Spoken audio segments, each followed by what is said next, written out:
Insights, solutions, and networking all come together at RSA Conference. Join a global cybersecurity community at rsaconference.com/ITSP Mag24. Hello, everybody. This is Sean Martin, the host of Redefining Cybersecurity. You're very welcome to a new episode today where, as usual, we're going to talk about something fun. At least I nerd out on this stuff, where we get to connect technology and operations to real world business activities. And today, I'm thrilled to have Steve Orrin on. Steve, thanks for joining. Thanks. Glad to be here, Sean. Yep, it's good to have you on, and thanks for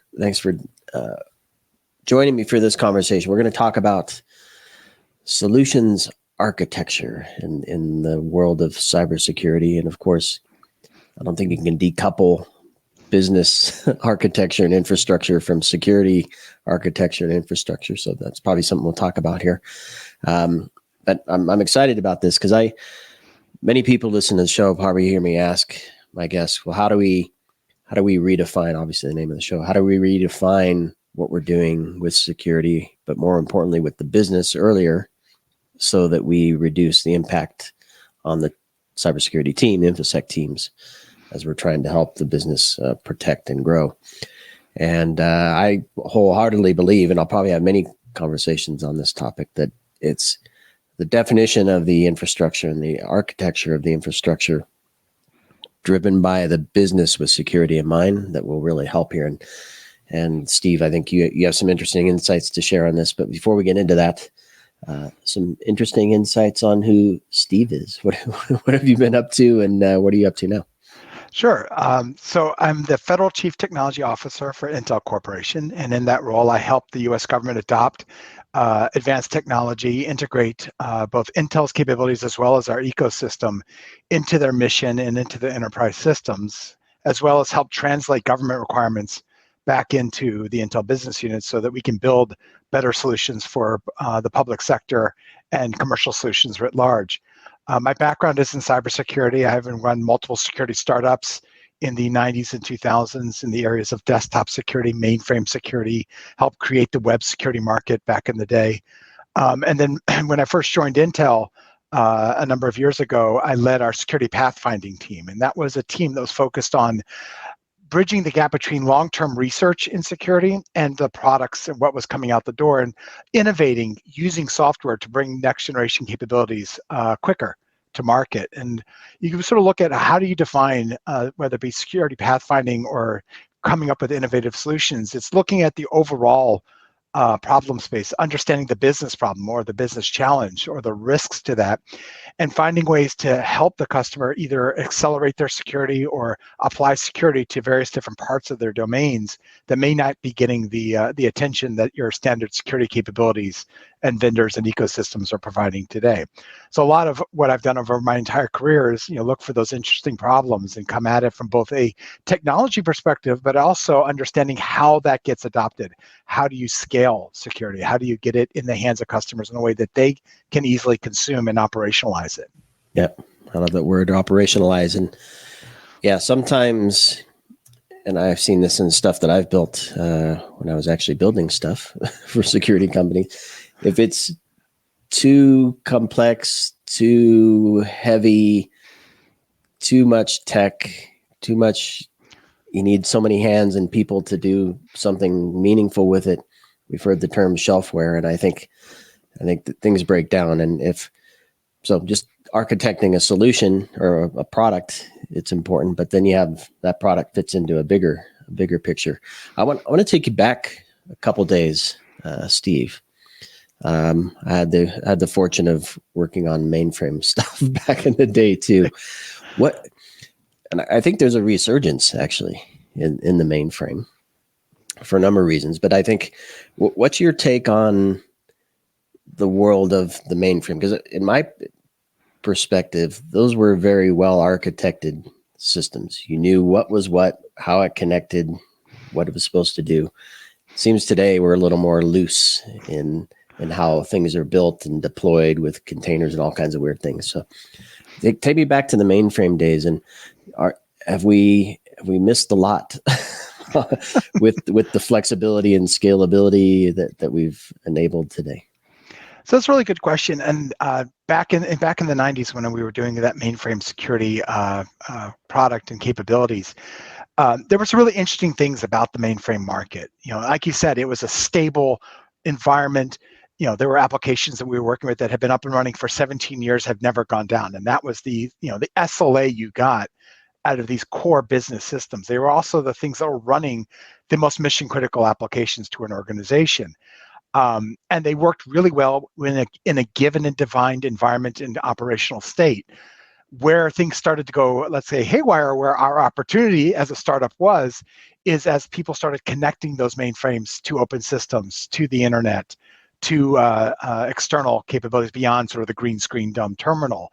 And that's where a lot of the issues rose up, because these mainframes were never built to service these kind of environments. The authentication and security models were built on some key assumptions that it was a dumb terminal connecting in, it was an internal user inside the main environment that was hardwired into the system, and that the application code had gone through the scrutiny of 17 years of uptime, and there was a level of testing and analysis before any application got loaded. And I learned a lot of really important things in that process. There was a whole area as we were building our product to run on the mainframe and run natively in those MVS and OS 390 systems around the change control processes, and the business operations of how applications got deployed or updated on mainframe was so different than what we saw happening in the IT world. We would build a version for our customer, and then it would be, okay, well, you can come in and install it in 6 months, because that's the one window for doing any updates on the mainframe system.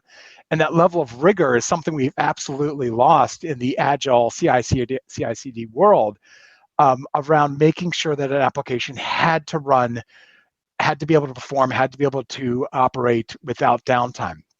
On the flip side, the distributed nature of our systems today, whether it be in the cloud or at the edge, affords us sometimes that lackadaisical approach as well. If that one goes down, I can always spin up another. I have real-time failover. I don't need that level of rigor because I've got the cloud that can just spin up or spin down based on capacity. And so in some cases, we've gotten lulled into a sense of security in that, well, we know the cloud will be up, and so therefore it should be good enough. We've also seen, and this is something that's been rampant in all aspects of the modern, internet and technology build-outs, is time to market trumps security. And back in the old days, we would say it trumps reliability.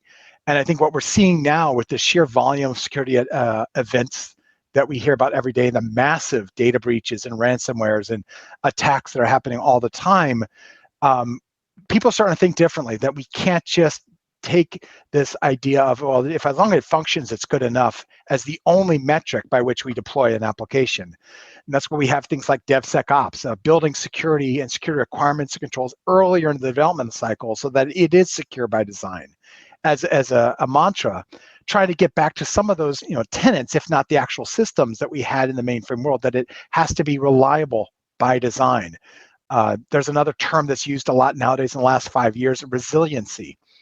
That if something happens, I can recover in a quick, not 6 days, but 6 minutes or less, and be able to do that real-time recovery, because you're going to get attacked, or you're going to have a downtime. And so resiliency is something you've got to build for.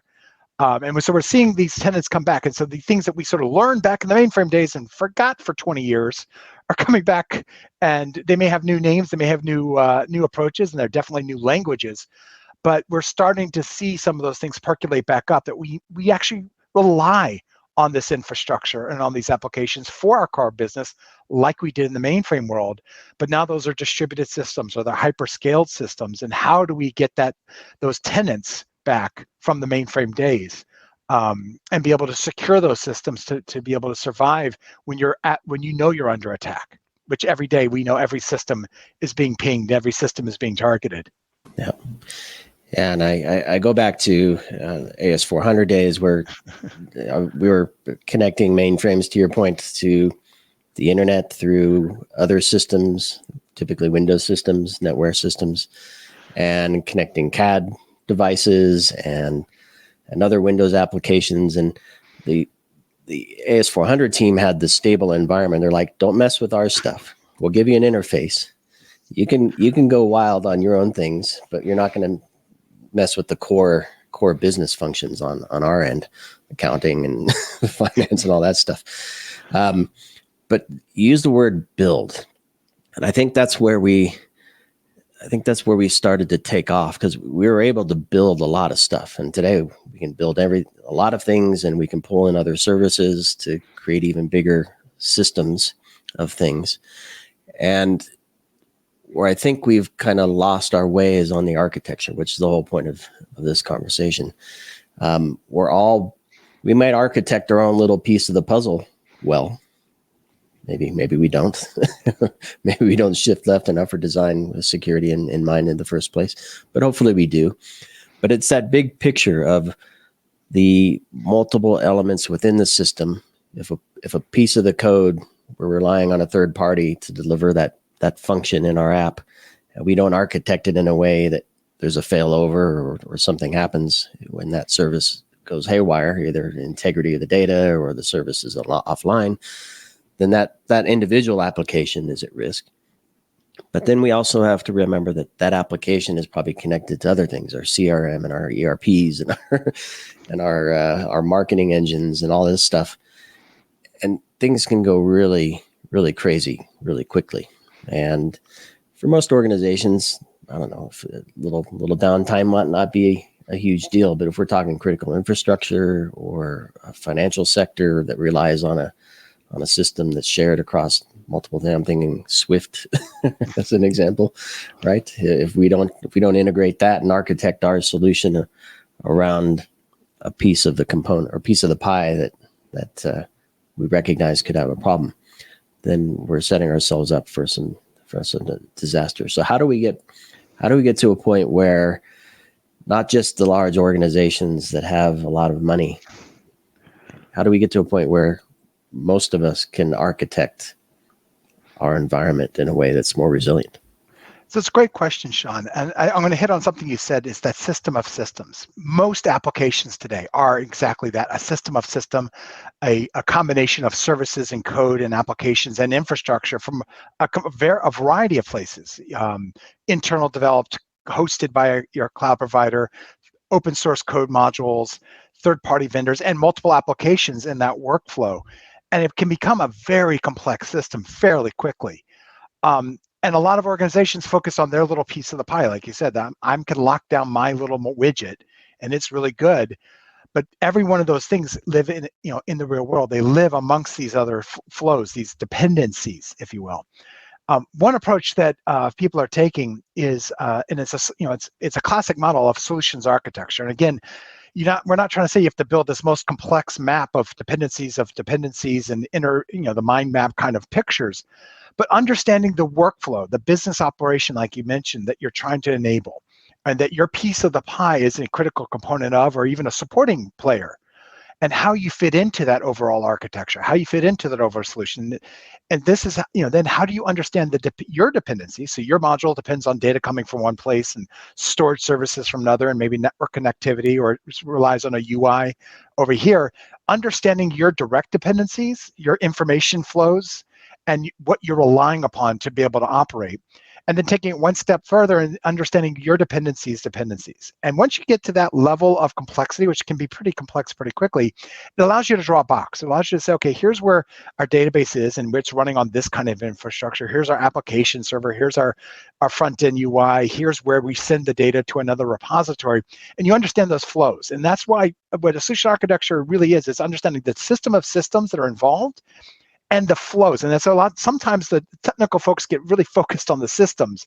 And this is why I've always felt it was important to have the business people along for the ride from the beginning, to understand the flow of information or the flow of value, depending on the kind of application you're doing, of why it matters or what it's being used for. The fact that your application may be a reporting engine and you've got all your pieces of the puzzle, but your reporting engine is the reporting engine for the financial data at the end of the quarter. So knowing that is important, because it tells you the risk appetite that the customer may have, your organization may have. It tells you what's critical, and also tells you where your data is going, because that means that some other system or service is going to be on the receiving end and is going to be relying on you. So understanding that full workflow in a solution architecture allows you to start to apply the right security controls, whether those be actual confidentiality, integrity, availability, or the failover and resiliency requirements for each part of that application flow.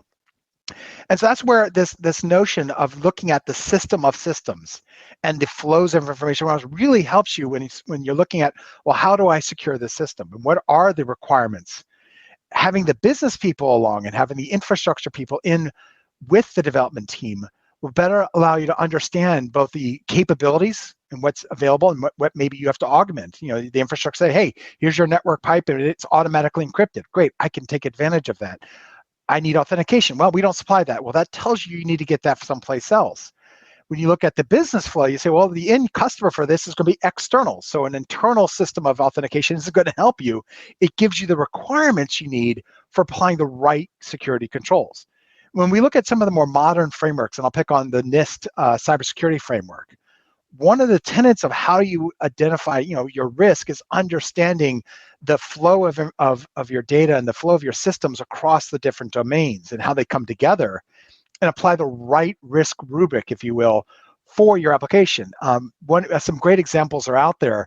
Not every application needs military-grade security, but what you often find in these security maturity frameworks is that there are things that you're dependent upon that weren't considered mission critical because they're not. They're the backup system, but your mission critical application is relying on that.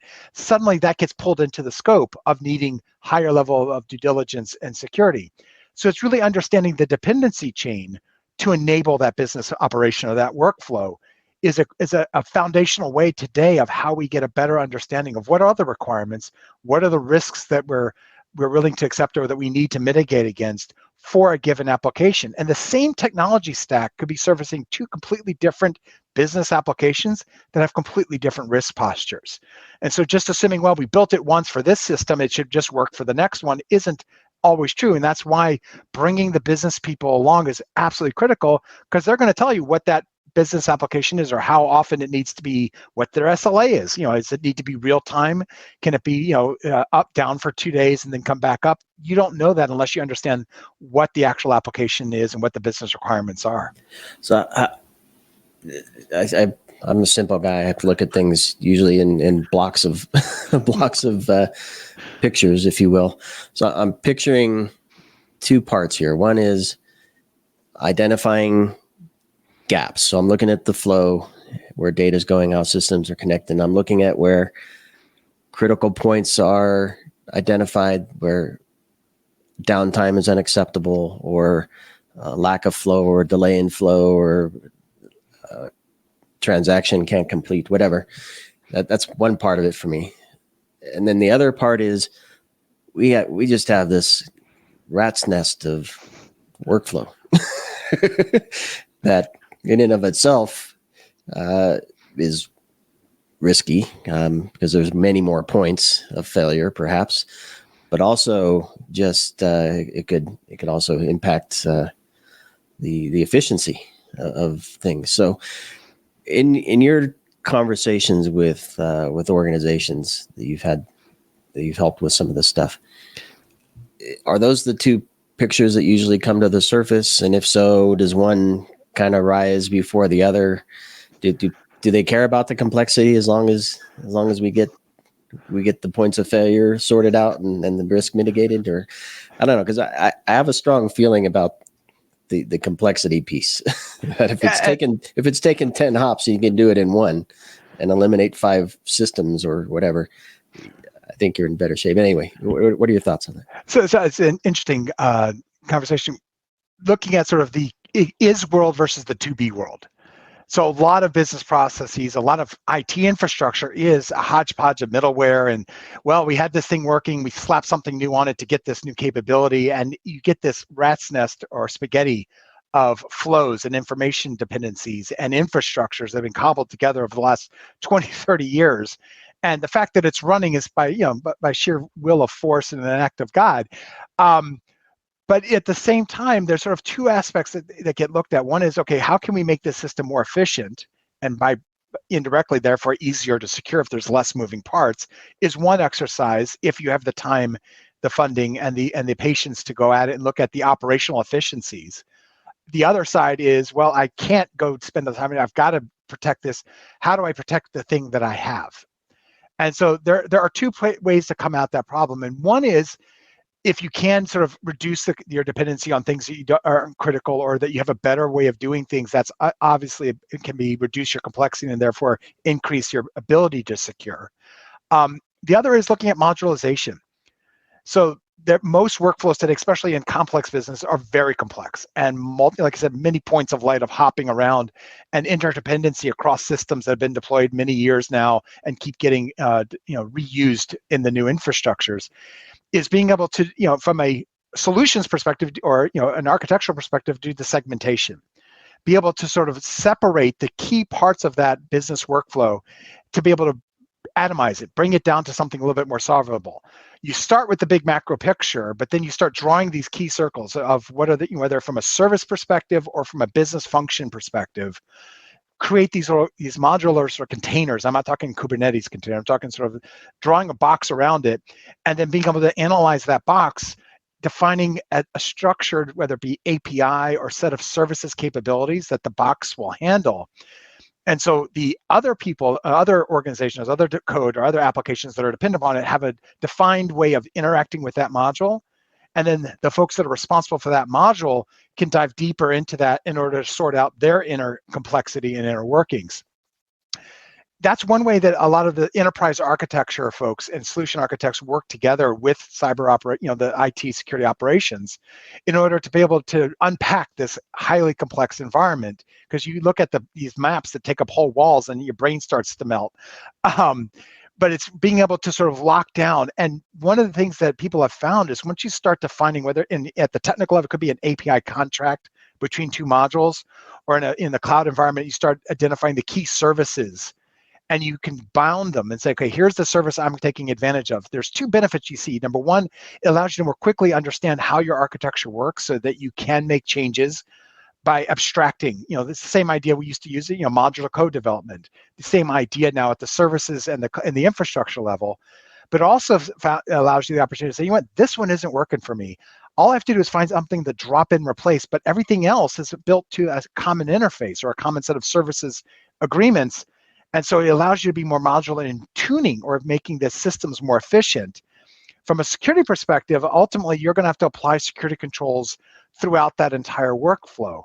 Having defined places to be able to wrap a picture around, I'll take the idea of microsegmentation. If I can create a tight area of where this is, all the same domain, all the same risk, or the same kind of service, I can apply a common policy, which means I can get to a quicker path to securing or making that more reliable, whatever the security, confidential, integrity protected for that particular sub part of my overall workflow. And again, it allows you to then apply a common security model to those individual components. And then when you start to bubble up to the overall workflow, you get these building blocks that you can then Lego together. It's okay, I've got confidentiality handled for the data repository. I know that when I get it out into the customers, and they need to have it integrity protected, and I can start to draw this risk map, if you will, of how I'm able to securely communicate that information in a confidentiality and integrity protected way without having to understand the guts of every one of those little modules, because I've created this sort of boundary that I can then apply risk posture to, because I have an API or a services interface, or at least a model for how the operational capability is being deployed. That also will then help your infrastructure team know what they got to do. They're going to, if you're going to go into the cloud, you're going to subscribe to a series of security services for your cloud environment. Having that understanding of what your key security dependencies are. You're going to need, software-defined firewalls and capabilities. You're going to need in monitoring. You're going to need, data encryption for this data set.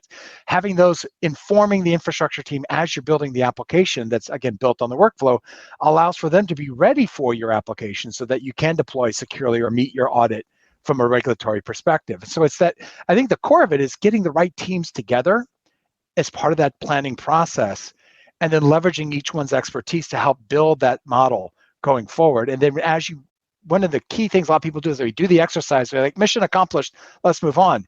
No, that data is critical. Having that business model and that infrastructure template for your business applications being able to use that for the next application or for the update and reuse that and update it, because let's face it, the threat world and the risk world doesn't stay static.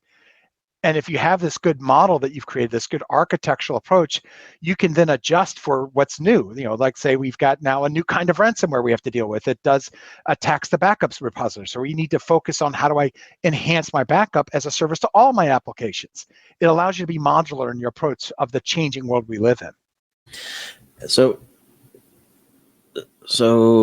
maybe if you can name the role. I think I heard. Yeah, I can't remember what I heard. Sorry, but I'm just picturing who's leading this charge. So it's not security leading this charge. It's the office of the CTO and probably somebody on their team or team on their team within the organization, kind of leading the charge. You're bringing in security in the business.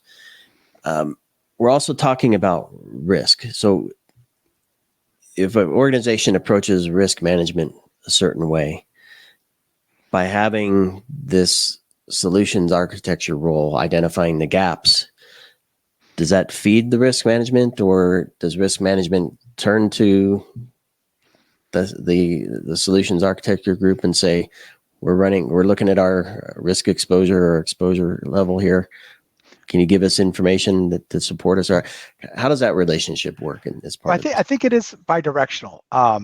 So there has to be two-way conversations, because if in a modern risk management office understands that risk is constantly changing, both the risk in the external world as well as the kind of applications and data that the company and the business is operating on, they're looking at it from a risk perspective, both risk prevention and risk appetite. The operations team and the line of business that owns the business understands their infrastructure, and the security team are just identifying both what security capabilities we have and the gaps. And one question that's asked is, well, we've identified this gap. Maybe the attack scenario that they've identified that's a problem is out of scope for the risk. I'll give a great example. Oftentimes many applications are deployed and they say, physical attacks are out of scope, because we have guards with guns, we have mitigating controls to prevent somebody coming in. We have an insider threat program that's monitoring people. So I'm not going to spend time, energy, and money to go lock down the physical attack of a given server with an additional control, because I've got mitigating controls elsewhere within the organization or monitoring in order to be able to compensate. And that's where the risk team working with the security teams work really well hand in hand, is not just understanding the particular requirements of that application or that piece of infrastructure, but what are the broader controls that are being brought to bear. And then what the risk team is doing is informing them of what the real-time considerations need to be. Well, we've seen now, we're being targeted by these adversaries that are willing to spend $100,000 to get one of our insiders to go drop a USB into a server. Well, that changes the risk posture. So I now have to maybe put locks on the USB ports. That's another compensating control. So it's a dynamic process. But it does require bidirectional communication between the IT security teams and the risk management teams, along with the business application folks who understand, what are the critical requirements and the value of our application. I often joke that, you're not going to apply the same amount of security and risk management to the football pool for the internal company as you would for the cash management system for a bank. They may be running on the same cloud infrastructure, and suddenly now I've got to ask the question, should the internal football pool be running on the same set of virtualized servers as the cash management? The answer usually is no. But that's, again, a compensating control to help reduce the risk of one and lessen the burden on the other. Can you paint a picture for us? I know every organization, every situation is different, but is there a general flow for how an organization, let's just say they haven't done it yet, so they're going to start looking at this, doing their mapping or the diagrams, and then analyzing the points, and then doing the mapping to risks and applying policies and controls. How does that line up? Is that, I don't know, it's hard to ask specific questions because everything's different, but is that a 2-week program, 2-month program, 2-year program? I don't know. Anything you can share to help people listening kind of get a sense of, here's how I would go about this with my organization. I start with my CEO and I bring a working group together, and these teams come together. Tell us a little bit about that. So Sean, I'll give you a couple of real world examples without naming the innocent or guilty. Many organizations are trying to get a better handle on their overall risk and cybersecurity operations. And so they are looking at, well, what should we do? How do we approach this? How do we do different from what we're doing today? And part of the guidance that I've given many CIOs, and it's typically driven by the CIO organization or the CTO that works for the CIO, is the three key things. Number one is start with getting the right team together. As I mentioned earlier, you want to have representatives from those different domains, from risk, from IT operations and security, from the business unit and development team they're building the application, get them together. And one of the decisions that CIOs need to make, and it really is an indicator of success, is picking the right application to start with. Oftentimes organizations go one of two directions. They either say, well, our business is this, that's the most important thing, so let's focus on the most important thing. And the problem is if you mess that up, then your most important thing is in jeopardy. And then the other side is to say, well, this is scary. We're going to do something, inconsequential over here. So if we screw it up, it's nothing. No one's, no problems. But we'll try it out over here where it doesn't matter. And both of those strategies are actually not the best strategy, because again, if you screw up the most important thing, the company's down. The light's shining on you, and it's really bad. And if it's a consequential thing. If you're successful, no one cares. I was like, well, that was fine, but what does that mean to me? So I often advise, start with something that's sort of in that Goldilocks zone. It's important enough to the organization that people care about it, that it's a regularly funded project, it's getting constant updates, it's important to your customers or your partners, but it's not your most mission critical thing that operates your business. And that way you guys get that sort of the even zone that if you are successful, it's impactful to the business and people will see, hey, I see that this is, this worked for that, and I can figure out how it applies to my business application. And similarly, if it takes you a couple of starts to get it right, it's not like you're catering the business along the way. And so that mid-tier application, a mid-tier business flow is one of those key things. Another thing is trying to find something that doesn't require real time. So think about the requirements, real time, 100% uptime. Those kind of requirements make it harder to be successful when you're trying new things. One other piece of guidance is that many applications are just super complex. Try to find one that's at least not as complex as the other one so that you can bound it, or at least try to bound it out of the gate. And then from there, the other piece of advice is go do. A lot of organizations get stuck in analysis paralysis. They want to create lots of documents and big pictures and nice diagrams, and they want to run it through 12 review cycles. And it could take them 2 years, and all they end up with is a big 100-page paper. My advice is start with the plan, absolutely have the plan, and learn on the fly. Actually build the environment in the lab, get things up and running, start applying the technologies or the controls, seeing how they work. Learning is living in that respect. And so the key is to have a goal to get started as part of your plan so that you can move from the whiteboard to the actual implementation and be ready to do updates along the way. And that's where the agile process of architecture comes into play. Don't get locked into this is the only way to do things, because the real world is never going to let you stick with your plan. Be agile to changes, whether it be the risk was, you got the risk wrong, or, we did the analysis and there's this other piece of infrastructure we forgot about. That's okay. Build your plan to be able to deal with that uncertainty as you build out, and you will learn along the way. And what you'll end up with is a much more robust, not only architecture, but implementation that then can be more easily applied to other parts of the organization.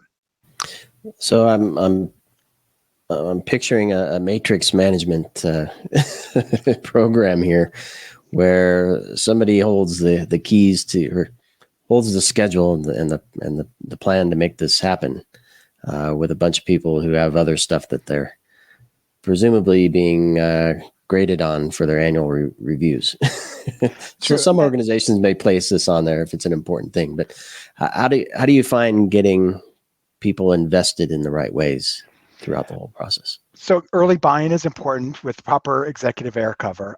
The other is oftentimes there's this notion, well, the CIO should run the whole show. But we have to remember at the end of the day, CIO doesn't own the business. They own the IT infrastructure and a lot of the infrastructure that supports the business, and they're a key player. But oftentimes you can have a lot of success by getting the business owners not just to send their people along for the ride, but to have ownership of the outcome. And so have it be part of the business transformation, if you will, be the leader to drive them. Because number one, they're ultimately the one who's going to receive the value. of this application getting up and being more resilient, being more secure, and operating in a better fashion. And so sometimes it's the line of business that is the right stakeholder, or at least the right executive to get early buy-in on, even if it's run by the IT or CIO office. Having that executive on the business side not only be bought in, but keep him or her regularly updated. Get a dashboard and show them, here's our plan, and here's how we're achieving. But again, don't come at them with, well, we configured 12 ports on the firewall. Don't give them 10. Let them understand how you're enabling their business. How is this process, as you move through the process, is it reducing the amount of time it takes to get a product out the door? So that's time to market advantage. Is it increasing the efficiency of the developers because I'm reducing the amount of complexity, so it's costing them less? Or am I reducing the number of security vulnerabilities that you're going to have to go back and patch, which is a cost downstream of the production system being offline because of a security event? Map it to the business values. And that's what you report to them, so that as you're moving along, they can see the improvements in terms that they can understand, in terms that they value. So when you're done, they can say, look, we were able to reduce the complexity, meaning we were able to get the job done quicker with less resources, and we're going to have better uptime because we're not going to have the same number of security events. I mean, you'll still have some, but you're reducing that overall burden. Those are business values, and that's how they get measured. They get measured on the operations of their business applications. So I want your thoughts on two things that they're always swirling around in my head. The first is, and I've heard people say, no, we've had our time as well, but I've not really seen it. I believe security is due for its own transformation. Every other part of the organization's had some form of transformation. Some feedback I got, well, look at security tools that move to the cloud. I'm like, I don't know that that's really transformation of cybersecurity program. So that's the first part. Security is due for a transformation. And I also believe, well, I'll just start there, leave it there, because the other one is a little too on the other side. So what are your thoughts there? Can we improve the efficiency and the effectiveness of our cybersecurity program from this exercise that's ongoing? And do you have any examples where something changed with the cyber program that as a result of this? So it's a really good question, and you're absolutely right. Cybersecurity teams across organizations, public and private sector, are due for a major transformation. Where that's going to come from it could be from a variety of places, both from how they operate. Everyone's right now talking about the buzzword of zero trust architecture, and it's a lot of things. It's not a product you can buy. It's a methodology and a philosophy in some respects, and a journey. But how we implement zero trust architecture is at its core going to transform how we operate our cybersecurity teams. Moving away from the firefighting approach of, well, every time an event comes in, I got to go track it down and then see what happened and close another firewall port or deploy another update to this virus scanner or what have you, to a more policy-driven, risk-driven approach to applying security. And then the other thing that's underneath that doesn't get us talked about is the understanding that it's a data-centric security model or transaction-centric security model. It moves away from the systems-based approach, which a lot of IT security is. I've got my network I'm going to secure. I've got these systems. This one's in the DMZ. This one's in the public. This is on the inside. It's a system approach to a transactional data approach, knowing that data flows everywhere. The transaction is what I want to protect at a moment in time. And so that dynamic nature of zero trust, of what's in those tenants, is going to drive a change in how we apply security and where we apply those security controls, and how they get wrapped together is fundamentally going to shift the way we implement security, the way we buy security products. How we deploy those security products are going to be shifted based on this notion of, well, I'm going to understand the thing I actually care about is the transfer of that data from the database to the user at that moment in time. And so if I can create a policy that controls that and apply a set of controls on the access and be able to do it there, it eliminates a lot of the systemic stuff that we just kept focusing on. It allows me to focus on security. And if I really implement a default deny, secure by design kind of approach, then again, I'm not saying that it's okay to have a system compromised, but if you've protected the data independent of the systems they're running on, then you can have an event that doesn't equate the fire drill. You're still going to want to patch and do all your cybersecurity hygiene, but it takes away the fire drill, because I know that my data or that transaction will operate independent of the given system or network that happened to be running through, because I've done the encryption layer, I've done the authentication layer correctly to protect it across those systems. And so that change in philosophy that Zero Trust is starting to get us down the road will ultimately help change the way we apply the security technologies and controls, and therefore the team that's underfunded and overtaxed today can focus in on the key things that actually matter.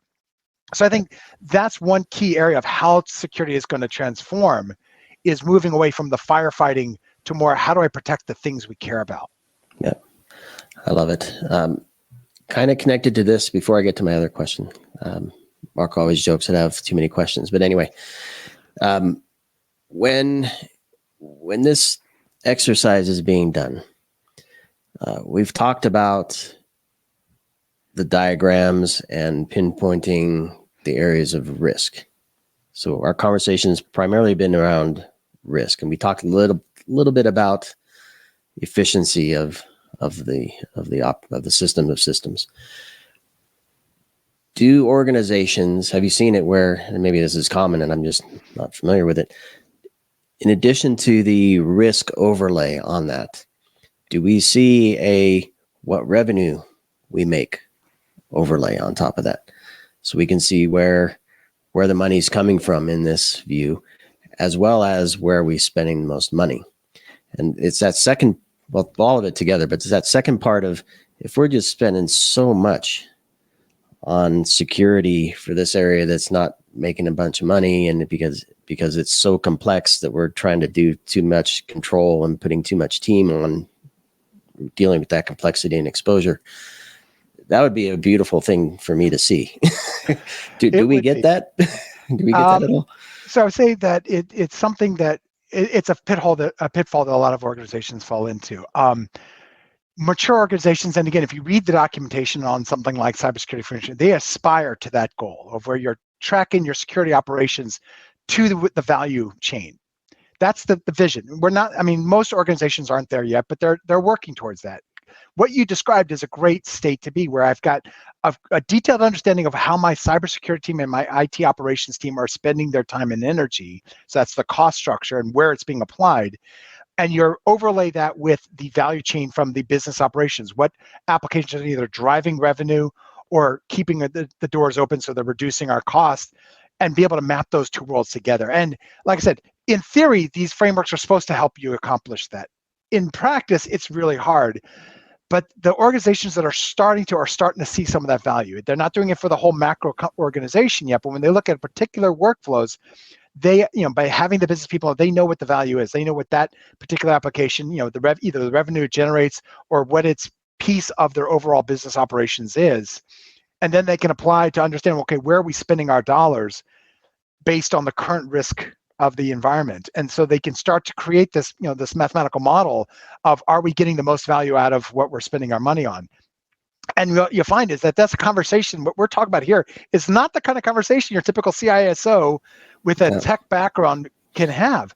Some of the best CISOs I've worked with actually have MBAs or have got a finance background as well as a technical background, because they understand ultimately when you present to the board and you present to the C-suite, talking about cross-site scripting vulnerabilities and buffer overloads isn't going to get you anywhere. Talking about firewalls and antivirus, it's how do we apply the right risk management frameworks to enabling the business and understanding the business environment you're living in and where you're doing value creation or value savings for the organization. And so the successful CISOs and CIOs bring that financial model to bear as part of that. But again, it's a maturing as an overall industry that we do see points of light, and we've seen some really successful ones do this over the years. Yeah, because I don't know if we've put ourselves in the corner or we've been put in the corner, but I look at sales and marketing transformation, tons of money spent. And certainly somebody who, and I'm no offense to the marketing folks, but they're not mathematicians, right? What do they know? They know their marketing data. What do salespeople know? They know their sales data. And somebody in the organization says, we need to drive sales and we need to leverage marketing to do that. Let's analyze your data. Let's look at different ways and tools to make this possible. Go. I don't know why we can't. I don't understand why we don't say, here's our risk and vulnerability and controls data. So CISOs know that stuff. how can we use that to drive change for the business? I don't know. I think we're missing the mark. I think the key there is measurement, metrology. In the cybersecurity domain, we have a hard time as an industry measuring both the effectiveness of our controls, the measuring risk, and measuring what our operations based on metrics that then a C-suite can understand. And there are a variety of security people out there that are actually writing over the last couple of years about the importance of measurement and metrology as applied to cybersecurity, whether it's coming up with a better calculus for risk that actually can hold water, to something that can map to where do I spend, if I've got $100 that I'm going to spend on IT security, how do I measure the more effective application of those $100 against the business operational goals? At the core is being able to measure the effectiveness of security. And that has been a challenge. What's interesting is, like you said, we have a lot of the data, but we also have this sort of uncertainty problem. In the sales and marketing world, they can say, well, we've issued this number of emails. We had this many people come by our booth at the show. We saw this many eyeballs on our social media. They have real dollars, and they can then translate to how many leads that generated. Even if there's a little funny math behind the scenes, there's a tie there. Cybersecurity, we often get wrapped around the fact that the security event is unknown. I don't know how many attackers are attacking us. I'm only ones I detected. I don't know the adversary's financial model of how much money they have to bring to bear, so what level of attacker I'm dealing with. So I have to assume worst case scenario. Our measurement of risk, we always fall back on the uncertainty part. Like, do you know how many times, if we're going to get data breach? I don't know. I know that we've got these compensating controls. I know that we have these risks and we have these things gaps we've got some mitigations for, but I can't tell you how many data breaches I'm going to prevent. It's that uncertainty. And so that's why it's changing the way we talk about the problem from, I just don't know, it's this amorphous risk that we have to worry about, to something I can measure, which is, I'm more efficiently deploying the security controls I have. I'm applying security to the risk areas that we've identified from a business perspective. So measuring the right information and communicating that is ultimately how we can become more successful. Understanding that the uncertainties exist for the sales and marketing. They don't talk about the fact that if an earthquake happens in some country that they were marketing to that caters their campaign, they don't have to plan for that. That's uncertainty that's out there. But their math is what they're measuring, is what actually matters, is how efficient was the use of that social media campaign? How many eyeballs did I get? Did I reduce my customer acquisition costs? Whatever those numbers are. And we need to adopt those same kind of metrics for security operations. Yep. Well, this is something in my head all the time. It's sad that it's there all the time, but it's I'm always thinking about it. All right. The other question, I'm conscious of time here, but the other question I had, and maybe just a quick thought on this, it's the other end of the extreme, and it's kind of connected to this, and the point that's in my head still, that forget the risk for the moment, because if we can actually build something that has less exposure, it's going to help with the risk. So the question is, have you seen solution architect programs, the analysis of all this stuff, where it drives capabilities for the business that were not possible before, where security has a role and says, if you apply a secure cloud service, or if you implement MFA, or if you apply encryption to this part of the business flow, you can actually do this instead of the thing you're doing now that's very limiting. You can scale more, you can build a new product, you can reach more people, whatever it is. Have you seen a way, or in your dealings with folks, where security has driven an innovation in business that wasn't possible before? So it's an interesting question, Sean. And some of it is looking at how security plays with the business operations. So if you take the classic model where a business operation took an application and put it in the cloud and then came back and said, oh, by the way, we did this, can you secure it? And the cloud people are ripping out their, the security people are ripping out their hair and like, oh my God, you don't have anything securing it over there. Versus the other model, which is if security was proactive and going to a business application and says, hey, you could scale your operations if you use this cloud service, if you flipped on multi-factor authentication and turned on the security services at the cloud provider. One area we've seen some successes in the case of failover and redundancy. And being able to say, hey, there are these cloud, especially like the multi-cloud model, where if you adopt a secondary cloud service provider and you migrate your workloads into a bucket over there and you have them ready, you can get much quicker time to recovery because you're not having to upload your data to the cloud, to another cloud at that time of an event. You have it already pre-built. And so here's a mechanism of how you can get lower, less downtime in the event of a failure, or in the case of an outage at your cloud provider. So there are examples like that's a good one. It's an easy one to describe, of where IT and IT security can help the business unit get a value by adopting a technology that actually enables the business. Some of them, like I said, if you turn on multi-factor, I think, and nowadays, especially in regulated industries, it's almost de rigueur. You got to. Helping them to adopt a multi-factor authentication that scales with their customer base. So having to deploy tokens to your customers is a dead in the water. We've seen those examples where banks have tried that and it didn't scale well. The maintenance cost was high. But now everyone's moved to this sort of app on your phone model, and there's some really good secure ones for doing that. Having IT be proactive and saying, hey, here's the approved app for phones that you can point your customers to, and you put this little barcode, QR code in your application, they can sign up for multi-factor. You can now scale to all these different cloud services that you couldn't do before. So there are ways that IT can actually help the businesses scale their business or be more reliable. But it's not a technology in particular. There are multiple technologies that can be better. It's that mindset of, instead of being reactive and waiting for IT to, for the business unit to come and bother you again, to being proactive and working with the business to say, hey, I think I have a way to help you more quickly get adopted in the cloud, or more quickly take advantage of this edge computing workflow for your factory, by being able to provide these right security solutions so you can quickly scale. Some of that's going to be in the update, making it easier so I don't have to send a human out to the field. I could do secure update to a system that lowers the cost of maintenance. That could be a business value to an organization. Yeah, I want to talk to you for hours and days, Steve. People would probably get tired of me ranting and raving though. So I'm gonna thank you as I ask you for the final question. If you had to pick one thing, what would you do differently to help organizations redefine cybersecurity? What would I do differently? I think one thing I would do, and I've tried to do this with a lot of the organizations I work with, is find that consumable, that easy to adopt thing to do to get the ball rolling. Oftentimes organizations, have that moonshot and they kind of shoot for the moonshot.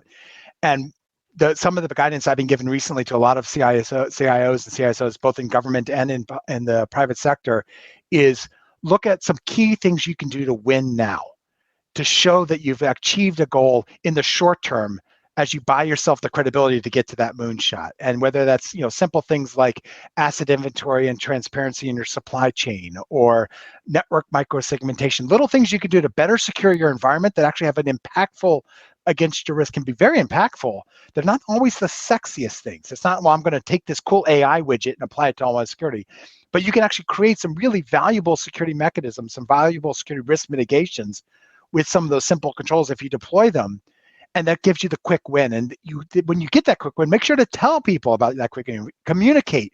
Here's what we implemented. We got it done in 3 months, and here's the benefit we've gotten for the organization. So get those balls rolling is one of the recommendations that I give to a lot of organizations when they do have a big moonshot of securing, mission critical systems.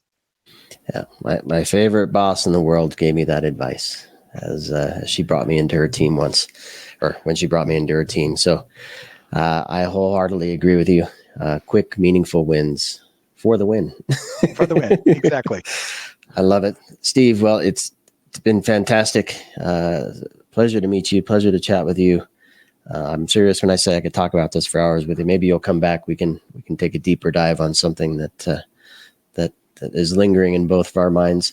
Until then, I'll ask everybody to follow Steve, subscribe to the show, share with your friends. I think there's a lot of opportunity. I truly, wholeheartedly believe cybersecurity has an opportunity here.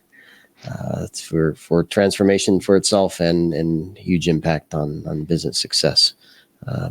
So thank you, Steve. Thank you, Sean. It was a pleasure to be here today. I'm absolutely happy to come back again. Wonderful, wonderful. Thanks, everybody. Stay tuned for more here on Redefining Cybersecurity. Insights, solutions, and networking all come together at RSA Conference. Join a global cybersecurity community at rsaconference.com/ITSP Mag 24.